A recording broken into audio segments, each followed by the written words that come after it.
ekskluziv olaraq Nurlan Production təqdim edir. Gece sessizdir ölüme dayandı düz düze yarım. Uçurumlu körpüler var ama benden arasında.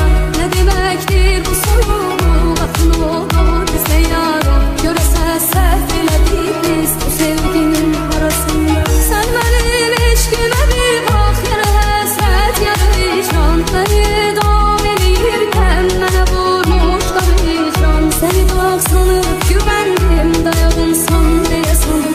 Ama ettin beni inkar, sen hemen neylemişim.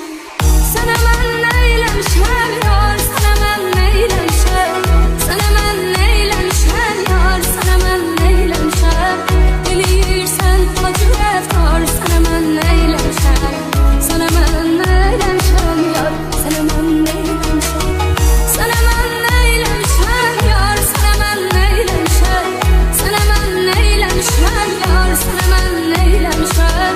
Eliyirsen acı eftar, sen hemen neylemişim.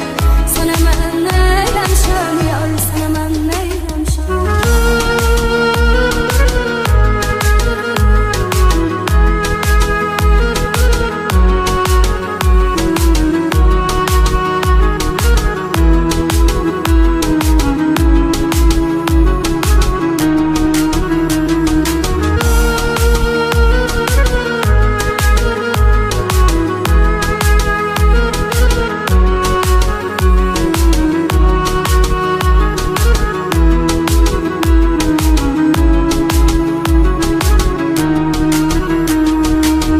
Ömrümün astanasında gece cellat gibi durmuş.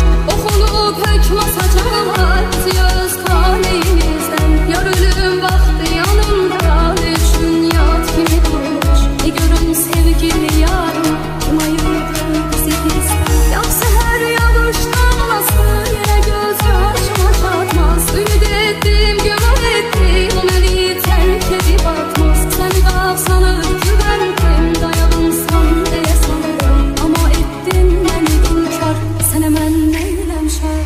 Sen hemen neylemişim yar, sen hemen neylemişim. Sen hemen neylemişim yar, sen hemen neylemişim. Eliyirsen acı eftar, sen hemen neylemişim. Sen hemen neylemişim yar, sen hemen neylemişim. Sen hemen neylemişim yar, sen hemen neylemişim. Sen hemen neylemişim yar, sen hemen neylemişim. Eliyirsen acı eftar, sen hemen neylemişim. Sen hemen neylemişim yar, sen hemen neylemişim. Sen hemen neylemişim yar, sen hemen neylemişim. Sen hemen neylemişim yar, sen hemen neylemişim. Eliyirsen acı eftar, sen hemen neylemişim. Sen hemen neylemişim yar, sen hemen neylemişim. Sen hemen